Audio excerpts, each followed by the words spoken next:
Hi mga manay at mga ka-traveler! So tayo nga ay napadpad na naman sa lugar kung saan ay may bago tayong matutuklasan na para bang si Dora na nag-e-explore. Here we have Cea'S Café at mga besh ang lakas yung maka 90s at the same time napaka-aesthetic nito na ang lakas maka-Instagram post. Pak! Imagine while sitting there having a nice food at nag-e-emote-emote. Di ba parang nga sa movie scene ka lang?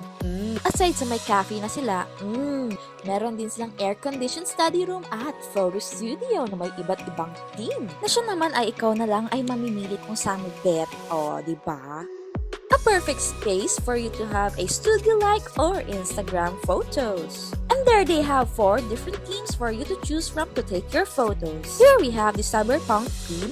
And kung feel mo mag-Japanese, we have the Japanese theme. At kung sitting pretty ka naman, ay meron tayo, di bang mala princess vibe? O, di ba? May pa-silk pa sila. And lastly, their creative studio na talagang umaura pa ako. O, sino ka dyan? And of course, a vlog will not be a vlog kung wala tayong kainan dito. O, di ba? Ang lakas maka-Instagram post tayo dito. O, allow me to introduce to you the meals that I have in Cea'S Café. First, we have the Ice Creamy Biscoff Latte. Fun facts pala mga guys, I'm not actually your coffee person, but as I actually try it, kita nyo naman ay napangiti rin talaga ako.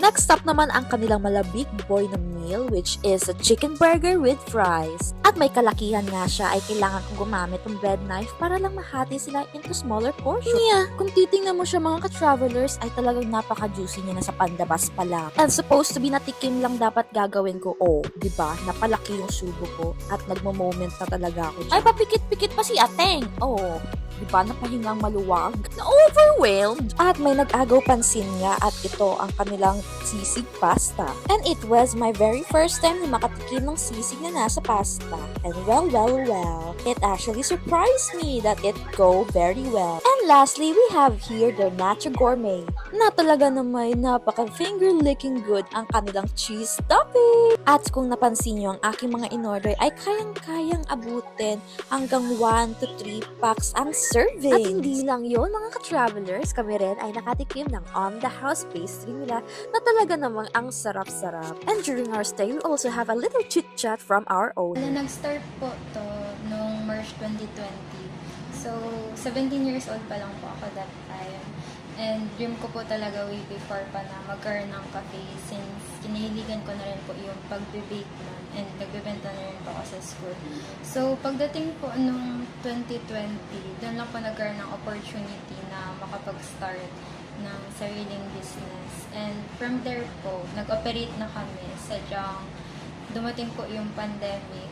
So, nag-stop muna kami for orders na nasa physical store kasi bawal pa yung dine-in nun. So, nag-focus kami more on delivery and online orders. By July po, 2020, doon na rin kami nag-start ulit na mag-accept ng dine-in. And then, dati po, yung una naming store is sa may Gregorian.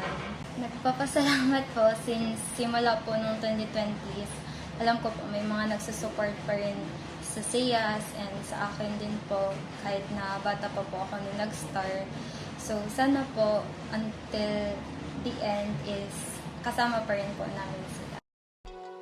Aside on having a workspace, cafe, and photo studio, they also offer you a karaoke room. And yeah, look at that, I'm still posting there. Yes, this room is actually good kung talagang maramihan kayo and you also want a privacy. As you can see, it has a karaoke where you can actually sing along. And lastly, this cafe also offer a pop-up shop. So if you want to chill, whether you're alone or with someone, or kaya naman third wheel ka, Cea'S Café is ready to serve you.